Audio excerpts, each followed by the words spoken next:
Hi ladies, back again today, and we're going to talk about MacGyver shoes. Love my MacGyver shoes. Love them. Think every lady should have a pair of MacGyvers. Okay, so this is showing my age a little bit. I don't know if you guys remember, the boomers of the world will remember MacGyver. For those the younger generation, anybody of you watching this will not know who I'm talking about. But if you actually think about, MacGyver in the 80s and 90s, I think it was that was showing.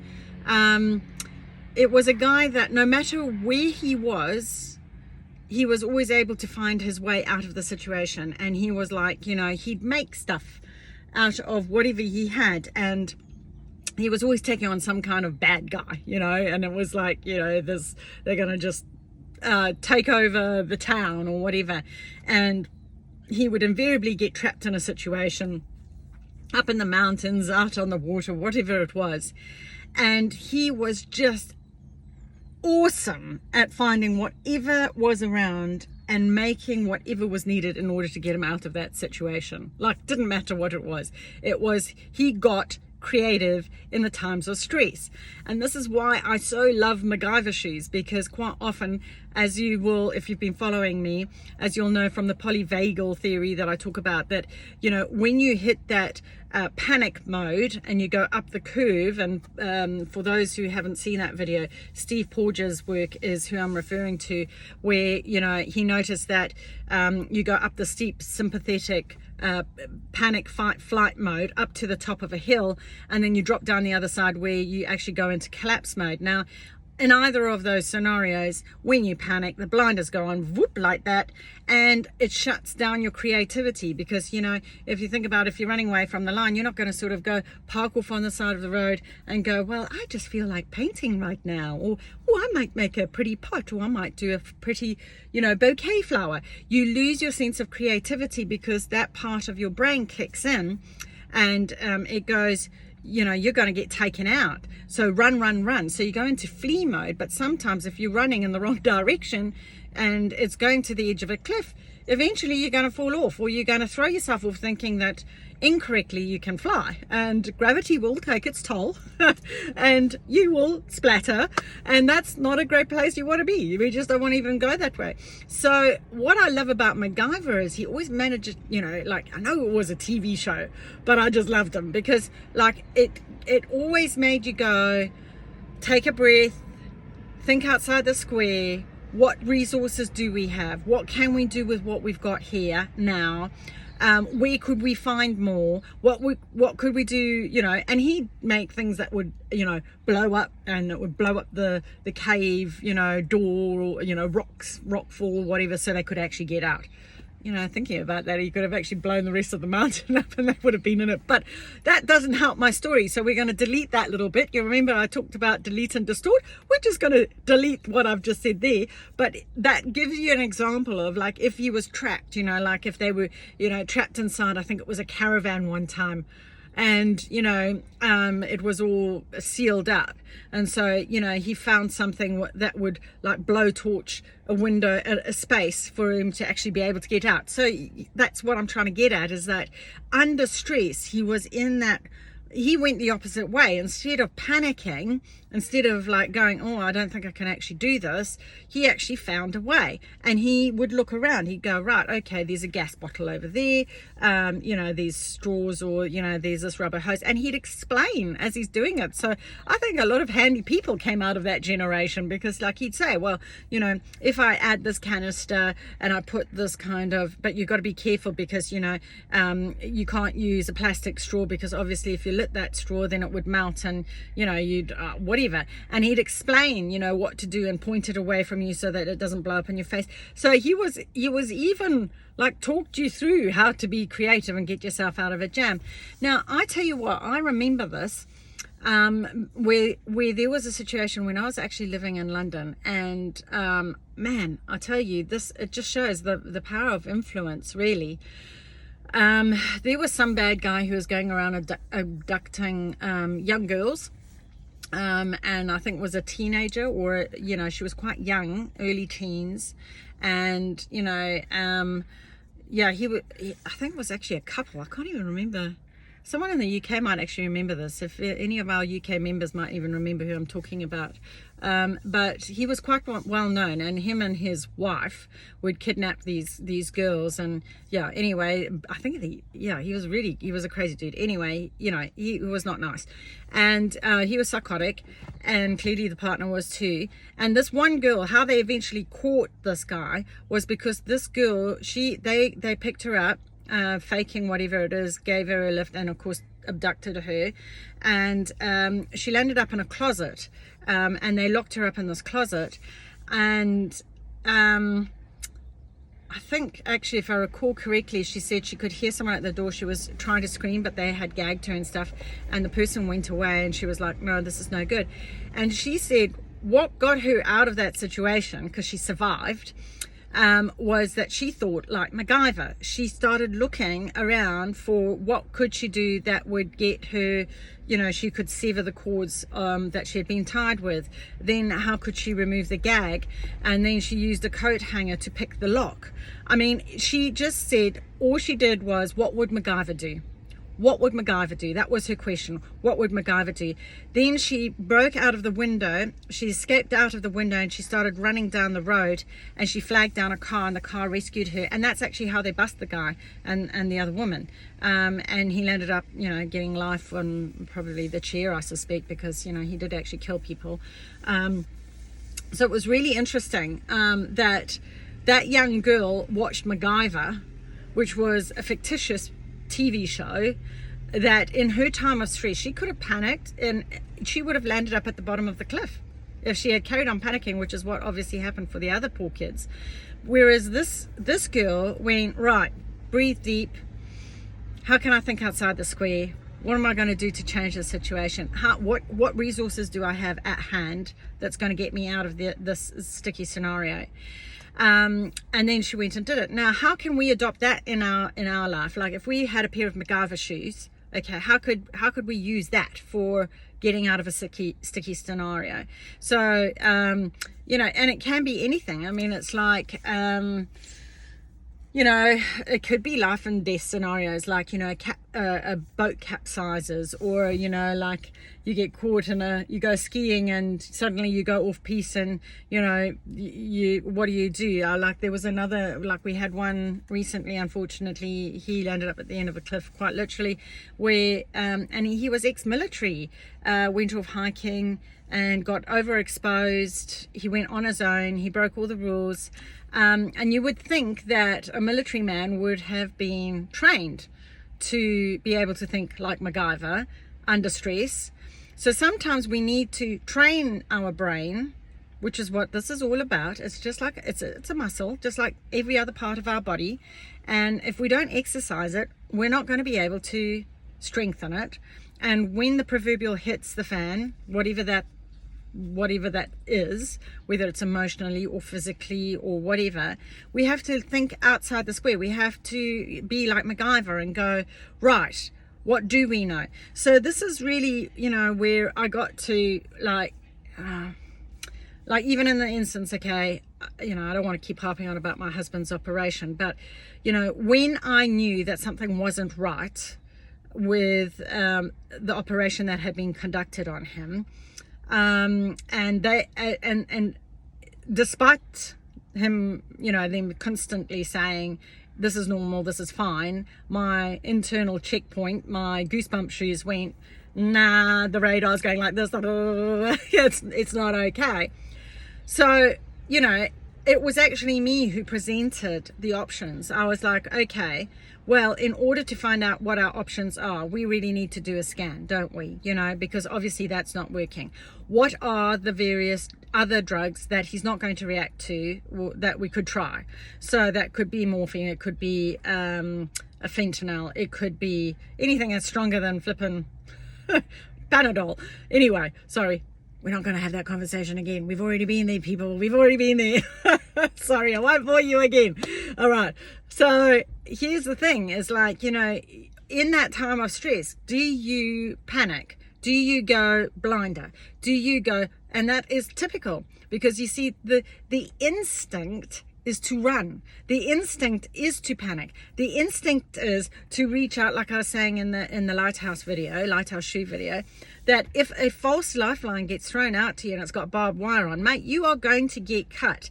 Now, if they're cutting you on the way here, what are they going to do to you when they get you on that dam, whatever it is, raft or you know, whatever ship that's going on the wrong course, not in the direction you want to be going in, for sure, and now you can't flip and get out of it because you've got yourself into a worse situation. You've gone from the frying pan into the fire, you know.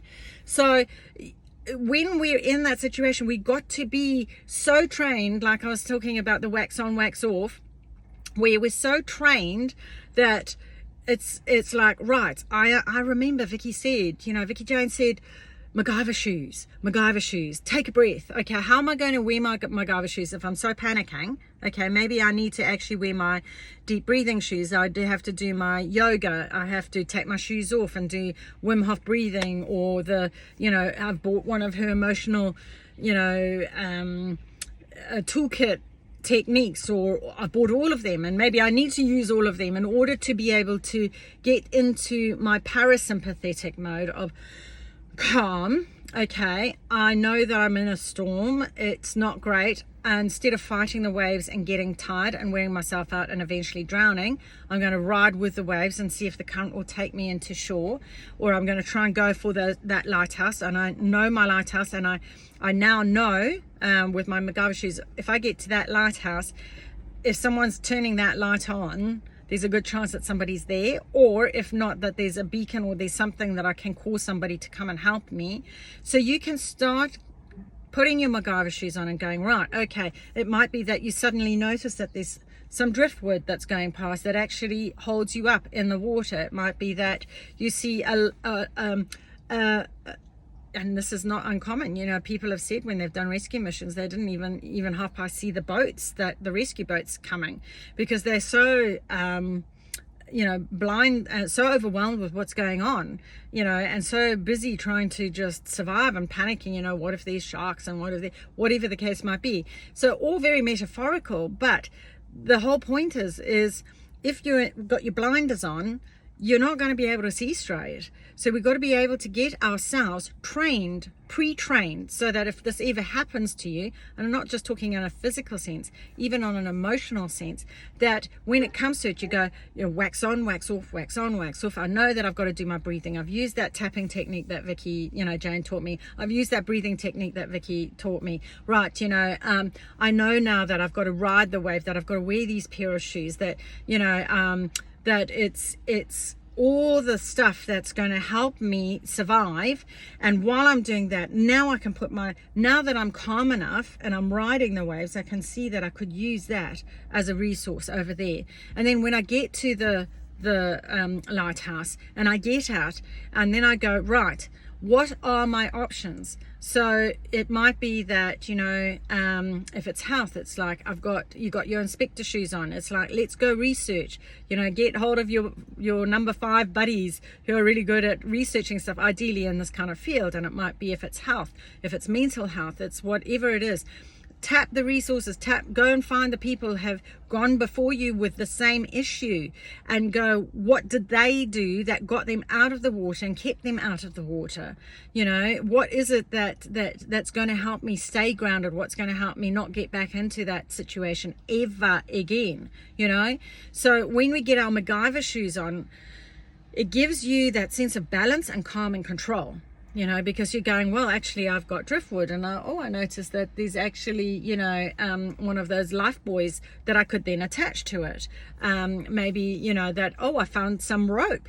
So, if I fall asleep or whatever, I'm attached to the buoy and the rope, so that I don't fall off and whatever. It might be that, you see smoke, because it might be that someone's on an island, or it might be the smoke of a passing ship, you know, and you can then signal them somehow. And then you start going, well, how could I signal them? So it gets you, and what if, and then, you know, and then I started noticing. So it gets your RAS, your reticular activating system. Remember I was talking about that before, your RAS shoes on. When you start looking at that, and also your RAS glasses, they're really glasses, you know, when you put those on and you start actually looking for, you know, options, solutions, and then validating that they are worthy. Don't just go for the first thing that comes along and then hope that it's going to work, because if it's a silver bullet, you may very well be surprised that it doesn't work for you, and then you'll be disheartened, and it's like, well, I thought this was my lifeline. Well, if it was the one with the barbed wires, and if you checked in, you probably find that it was off kilter anyway. You know, when you check back, you go, yeah, you know, I just kind of reached out for that, and actually if I had done more research, I probably would have gone this way, and if I had checked more stats on that. So it's in every situation. It doesn't matter what it is. Like, you know, if you're feeling cornered, and you know, even in a situation of like expectation from what I call the herd mentality, you know, like if they're expecting you to go one way and it's causing you a lot of turmoil and upheaval, you know, go and do your research, and then you might come to the if you've done enough research, if you're happy with that, then fantastic, go that way. But if it doesn't sync with you, if this is not the pair of shoes you want to wear and you know it, but it's causing you absolute internal turmoil, then maybe it's that you have to go, I have to let those go. I've done a lot of research with my MacGyvers. Actually, there's a whole lot of me who think very similar to me, and I'm going to hop on that path, and I'm going to go that way with those guys, you know. I mean, I don't know, you know, it's whatever floats your boat. It's whatever works for you. But if you can get to the point where you're so trained by all the stuff that I'm teaching you, I'm going to start doing courses in a bit, and you do the retreats, and you give your time, space, yourself time and space for creativity to come in, for answers to come in regularly throughout the day, regularly throughout the year. When you keep nurturing your soul like that, you will blossom, you will grow, and you will then eventually be able to be the lighthouse for other people.